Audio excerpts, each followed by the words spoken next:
You mean because he's the last boy? Yeah. And because Anthony has whipped cream. Anthony has whipped cream on him? Whipped cream. So, you're saying the only way Daddy's bloodline can continue with the last name is if Ricky has kids? Yep. No, because the way it's looked at is by a whole family, I think. Like, any kid in the family with the last name. Any boys. So, like, Uncle Trunk's kids, Auntie Tina's kids wouldn't, though, because Auntie Tina's kids have Craig's last name. Right? Uh-huh. So, those kids won't be, But Uncle Trunk will. Uncle Trunk's 2 boys will, oh, three boys. Yeah. So, Uncle Trunk has 3 boys with the name. And then, hold on, who else? Auntie Kim's son doesn't. Well, no, he doesn't. I think of water when I look at that kid. You see it? Yep. So the last name, our last name, can only go on if, you're right, if y'all don't get married and have kids. So, or if you hyphenate your name, I guess. Hyphenate my name, right? Hyphenate it like Anthony's. How he has 2 last names? He has mine and his dad's. Well, that's great. Why did you think that people who get divorced, the mom always gets a kid? Because that's what I heard. Who'd you hear that from? I don't know. I was reading stuff online. And what did and someone commented, "Don't worry, mom always wins the kids." That's not true. It's definitely not true. A lot of people believe that, like, oh, he cheated on you and he hit you. Oh, he'll get the kid. I mean, she'll get the kids no matter. No, that's not true. Well, if I had a abusive dad, then why? What the hell did you just say? If you're an abusive dad, why would you give the kids? You're right. But a lot of times judges don't.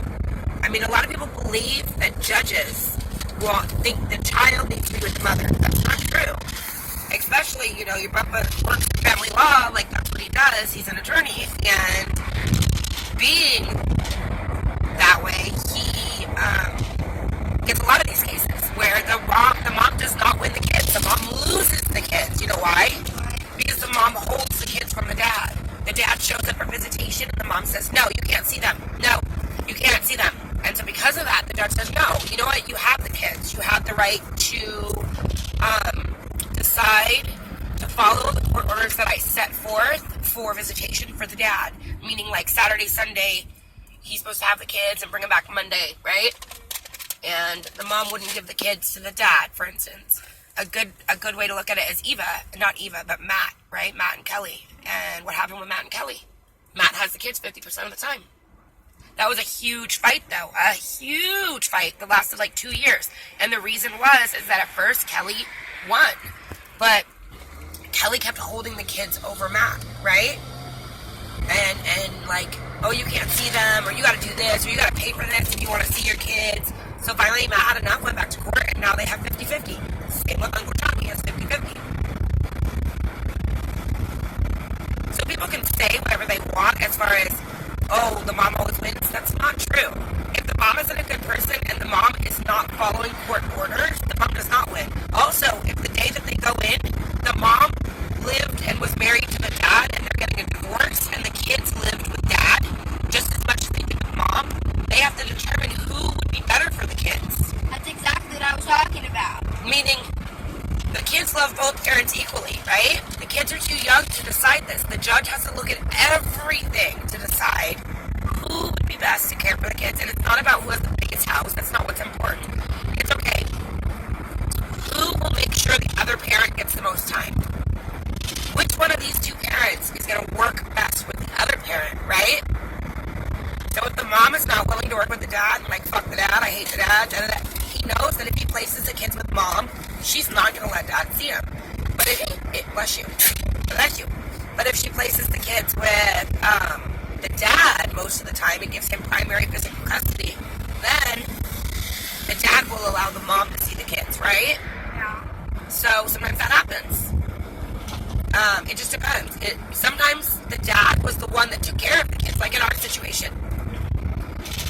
If you guys have a doctor's appointment, or if I have to go to school, or if we have to go go to school for a meeting, or we have to go pick you up from school, who goes? Who, right now, who goes to get you from school? Yeah. Me. Has Daddy ever gone to get you from school? Has Daddy ever taken you to the doctors? Okay, has Daddy ever taken you to the dentist? Does Daddy even know that you have a dentist? Does Daddy even know who to call if he's sick? No. No, right? Who does Daddy call when Daddy's sick? You. Me, right?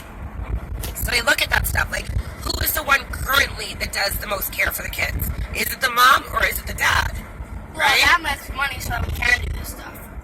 But money, like I said, money does not matter. Money is not what the court takes into consideration, even if the dad is a multi-millionaire, but never spends time with his kids, right? He has millions of dollars. He can buy all the nannies in the world to care for you, right? But the mom is on welfare. The mom gets food stamps. The mom lives with her parents right now after the divorce, right?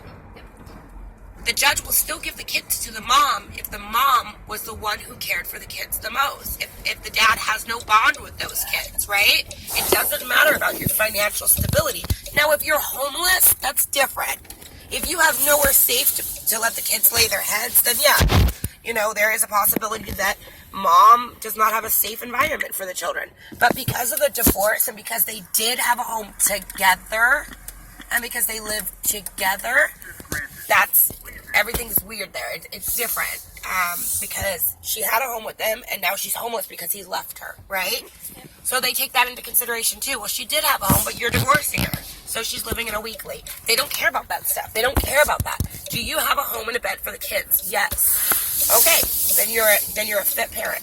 Do you have food that you can feed them? Yes, I have food stamps, Your Honor. Okay then, right? And he's like, no. She's living in a hotel with those kids. She's getting food stamps. She doesn't have a job.